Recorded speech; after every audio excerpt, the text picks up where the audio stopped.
Last time I was here, I let the audience know I only wear these glasses so white people can trust me. It works like a charm. I'm serious, like right now, if you all were a jury, this would be a not guilty verdict, easy. This nigga's going to jail, you know what I mean? This nigga better remember a number or two. He's doing some time. This guy gets a second chance for sure. Last time I was here, what I didn't mention is that I don't only wear these for white people, I wear these for my people too, right? Because with these glasses, I look like a youth pastor. That comes in handy in the hood. I live in LA, I could be in the wrong neighborhood, right? I'm a big Suge Knight looking nigga from the back. They might run up on me and ask me where I'm from, you know what I mean? They're like, hey nigga, where you from? I just turn around like St. Lutheran Church of Christ. You got time for the Lord? It works every time. It works every time. I gotta invest more into these. These are from Hot Topic. I can't see shit with these. I need something stronger than this. These ain't gonna cut it, man.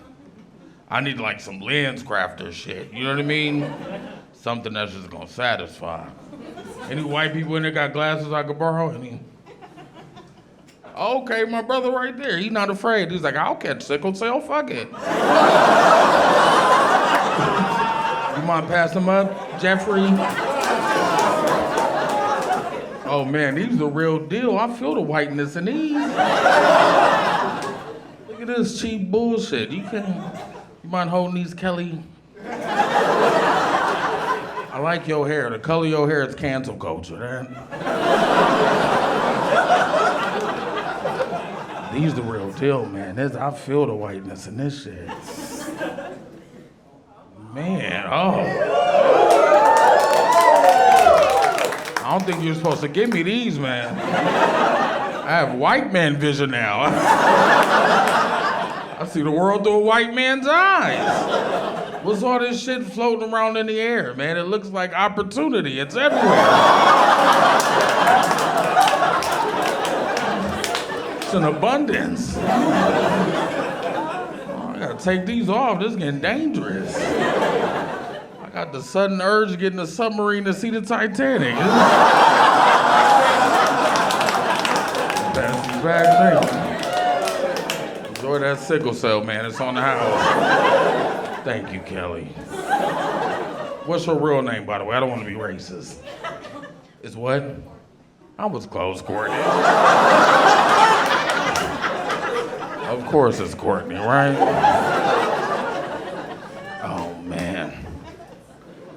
Just a warning, though. These glasses don't work on every race. Like Indian people.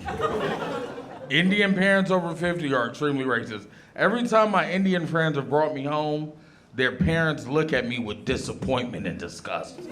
You know what I mean? They're like, this is not why we came to America.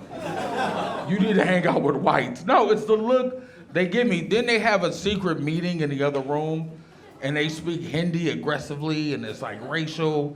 I can't understand it, but I just can feel the tension. They're in the other room like, oh, doodle, doodle, doodle, doodle, doodle. Now, no, I know that's a racially offensive impression of Indian people speaking Hindi. But in my defense, that's a racist impression of someone saying something racist. So it balances itself out, you know? Them saying a doodle doodle doo translates to get that nigga out of my house. I've been called so many banchod kalas, like I've earned that right. I just think our culture, man, we went cancel crazy. I don't believe you can cancel large groups of people. Individuals are fine. I think there's a lot of risk to canceling groups of people. I don't like spiders. They creep me out. But I can't get rid of every spider, right? I can't kill off every spider because it'll mess up the ecosystem. I think the same could be said about Karens. I think in 2020, we killed off way too many Karens. And now the homeless are out of control. The homeless have run amok. And it's because we killed off their natural predator. You know what I mean? Like, we got rid of the only people in our society evil enough to call the police on the homeless. I'm not gonna do it. I need a Karen to be evil so I can continue to look like a good liberal. You know what I mean? That's the balance of things. I can see it now. Karen to be outside harassing the homeless with the police. I come out there like, hey, you racist bitch. You forgetting one over there. He's hiding. Well, I know those jokes are problematic, so thank you guys for laughing. I'm personally proud of those last few jokes, because AI can't write that shit. You know what I mean? That shit is AI proof. Could you imagine typing that in? Like, tell me an Indian joke. A do-do-do-do-do. Get that nigga out of my house. Like, no. They'll shut it down immediately.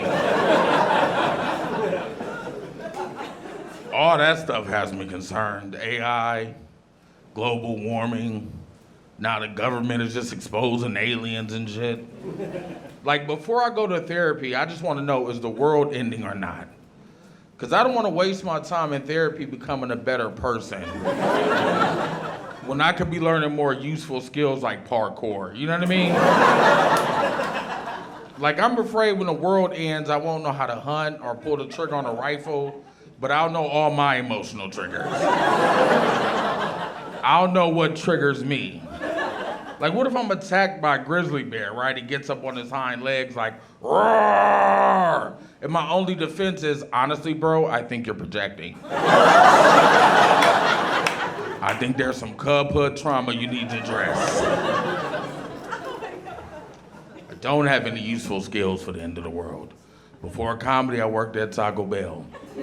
I still know how to make a Crunchwrap Supreme. 12-inch tortilla, heat it up for 5 seconds on each side, 1 scoop of beef, pump of cheese, take a tostada shell, put it on top, give it a swirl so there's an even portion of beef and cheese in the center when you bite into it. Circle pump of sour cream, 4-finger pinch of lettuce, 3-finger pinch of tomato, wrap it up like a semi-octagon, grill it for 17 seconds and serve. That is a useless fucking skill I possess. Please don't condescend, please. The only way that skill is be useful is, I don't know, if we're attacked by like an alien life force and NASA finds out that the aliens really love Taco Bell and they're like, we need an expert to go into outer space and wrap a nuclear bomb in a Crunchwrap Supreme. They come find me, I'm living in a log cabin off the grid. I'm like, I don't do that anymore, I gave that. That's the old me. They're like, do it for your country. I go back to the NASA training ground. They got scientists floating around in zero gravity, but they don't know the first thing about making real authentic Taco Bell. So I'm like, look, if we do this mission, I do it under 2 conditions. We do it my way with my crew.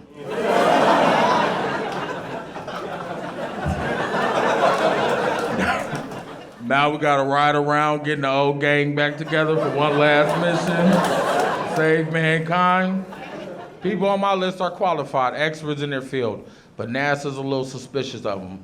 The first one is Maria. She's pregnant with her 3rd child. They're like, what do we need with a pregnant teenage girl? I was like, we need someone to work the registers, all right? Maria's the best in her field. The next guy is Philip. He's a 54-year-old white man addicted to meth. They're like, what do we need with a 50-year-old white meth addict? I was like, we need a store manager. Now, please, this mission is time sensitive.